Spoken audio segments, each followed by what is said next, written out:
Hi, Jackson here at freeguitarmentor.com. Today's lesson is an anatomy lesson. We're going to call this Guitar Anatomy 101. And what I'll do is I'll just take you through the parts of the guitar, what it's made up of. We'll start with the acoustic, and then I'll show you the differences and some of the key parts and things to know about an electric guitar. Guitar Anatomy 101. Okay, let's start off with the anatomy of an acoustic guitar. And we'll move from the butt end of the guitar to the headstock and show you what's what here. First of all, these are called strap pegs rather, and they're just simple devices that are screwed in usually at the butt end of the guitar. And I have one, this one didn't originally come with that, but I have another one right here near the neck joint, which is a nice spot to have the other end of the strap. And by the way, you can also have a passive pickup installed in your acoustic guitar, and sometimes those passive pickups have an input. This one actually has a 1/4 inch input right there. Pickup isn't installed in this guitar anymore, but when it was, that's where it plugged in right there. So that's another option. This is called the bridge of the guitar, and basically it forms the connection between the strings at this end and then the strings at the other end at the headstock. This bridge is made of wood. If you have one of those acoustic guitars where the string action is really quite high and it's hard to play, this can be lowered with this type of bridge. It's a bit of a procedure, it's a surgery, and you'd have to have a pro do this for you, but they can shave the bottom of the bridge. In fact, this one was done that way and lowered to make that string action a little nicer for you. These are the string pegs. They're little plastic pins that when you go to change your strings, you loosen the strings a little bit, and then these pull straight out with a pair of pliers. As you're putting the new strings in one at a time, you push this pin back in, hold it in for a bit, tighten the strings, and these keep the strings nicely in place. Once they're in there and the string tension's there, they don't lift or move unless the hole has become enlarged. So those are the string pegs. Moving along, this is the sound hole. On an acoustic guitar, it's what allows the resonant sound to come out and entertain. This is why an acoustic like this is nice for playing at campfires, with kids, with your family in the living room. It's just, you don't need an amp. In most circumstances, you don't need to electrify to electrify the crowd. Moving along the neck here, this is referred to as the neck, but the front part of the neck that's laid out here is known as the fretboard. Most fretboards are made of rosewood. They can be made of ebony or maple or perhaps even resins and other substances, but the most common is rosewood. It's a really nice material for guitar fretboards. Across the fretboard at intervals are pieces of fret wire referred to as frets. So when you're asked to play, for example, a guitar instructor says take your first finger and put it on the first fret of the first string, you don't actually put your finger on the fret wire itself, but just inside the fret wire itself. So that, the fret, when you refer to playing guitar, the fret that we talk about when you put your finger on the fret actually becomes the space. The space is between the fret wires. And that sometimes causes confusion for young children trying to learn, what's the fret. And so the wire frets and then the actual fret space. This is the first fret space, second fret space, etc. But that's the first fret. This is called the nut. It's where the strings pass through to the headstock. It has grooves cut in it to allow the strings to pass through. The headstock, this end of the guitar, the primary feature of the headstock is the tuning keys, and these come in a variety of qualities as well. Good quality tuning keys tend to stay in tune a little bit better.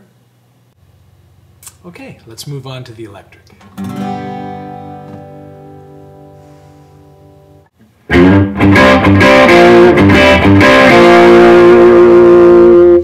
Okay, let's move on to the electric. And this particular electric guitar is a Godin Artisan ST.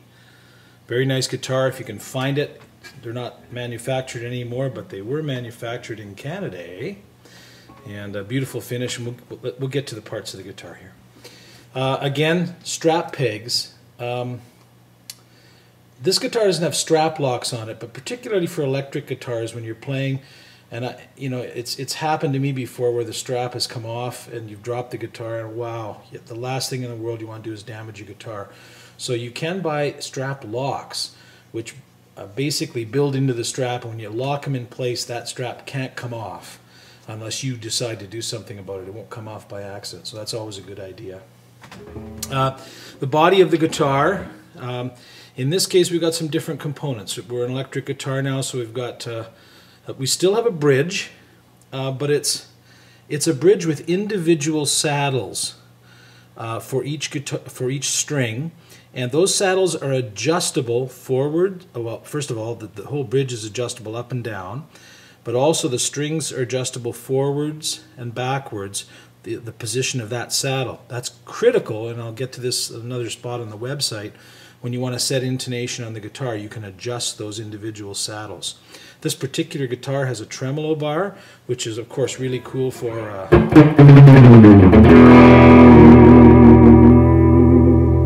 and this is a beautiful tremolo system on this guitar. It stays in tune, and it's subtle. It's not, for me, one to dive bomb with, but one for just those subtle kinds of things that you do. The hardware, continuing on with the hardware of the guitar, we've got some control knobs here. This particular one here is a tone control, and I usually leave that set on treble and make adjustments otherwise with the amp or whatever. I like to leave that set. This one's a volume control. Usually on most electric guitars, the last 20% or 25% of that volume control gives you a real extra bite to the sound if you're playing solos and whatnot. This particular guitar has 3 pickups. This is referred to as the bridge pickup, the middle pickup, and the neck pickup. Some have 1, some have 2. Occasionally in the old days in the Sears catalog you might even find one with 4. Amazing. But anyway, these are called single coil pickups. We'll get into pickups in another session. The pickup selector switch allows you to switch. This is a 5-way switch, so it switches from and in this position, just the bridge pickup working alone. The middle has all 3 working, and this one has the neck pickup working. And in between, you've got, for example, the second setting is bridge and middle together, which is a sneaky good setting. And so the pickup selector switch. A lot of the other components are the same. I won't repeat myself here, but we've got fretboard. This one is an ebony fretboard on this particular guitar. There's the nut. And as I mentioned earlier, on this guitar we have locking tuners. Those little black spinners that you see on the back of the tuners allow you to lock the tuners in place on this particular guitar.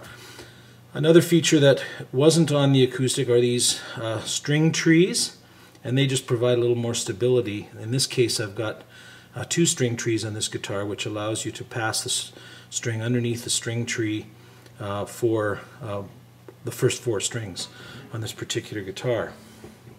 The back of the guitar usually has various access points. This one has electronics access here, and then access to your tremolo system in there. Also on the end you've got your input jack, which on this guitar is just one jack. On some guitars, if you've got an acoustic capability electric guitar, you might have more than 1 input jack. But I think we've covered pretty much what makes an electric guitar different anatomically than an acoustic guitar.